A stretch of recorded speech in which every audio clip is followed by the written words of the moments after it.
Professor doctor Yunus নির্বাচন চান। নির্বাচন চাই সেনাবাহিনী। ইউরোপীয় ইউনিয়নও একই সুর। যুক্তরাষ্ট্রের অবস্থানও মোটামুটি পরিষ্কার।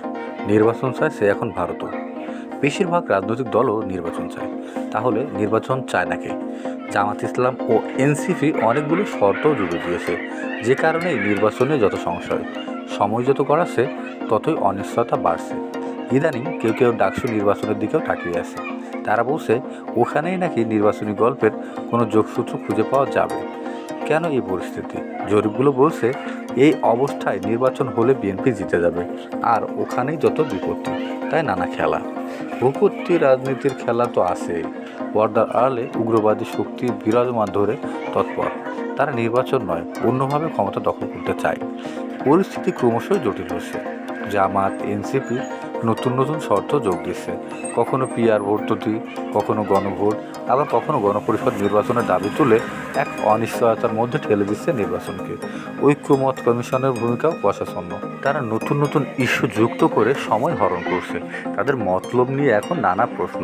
যদিও দিন শেষে এসব শর্তের কারিগররা হতাশ হয়ে অপ্রত্যাশিতভাবে বিদায় নেবে, তবে অনেক দূরে তারা গেছে।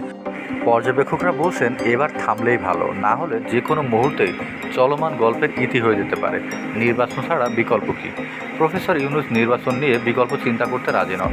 উপদেষ্টাদের সাফ জানিয়ে দিয়েছেন ঘোষিত সময়ের মধ্যে নির্বাচন না হলে তার পক্ষে আর থাকা সম্ভব নয়। যেসব উপদেষ্টা নির্বাচন বিরোধী শিবিরে ছিলেন তারা এখন নির্বাচনের পক্ষে কেরাজে গেছেন।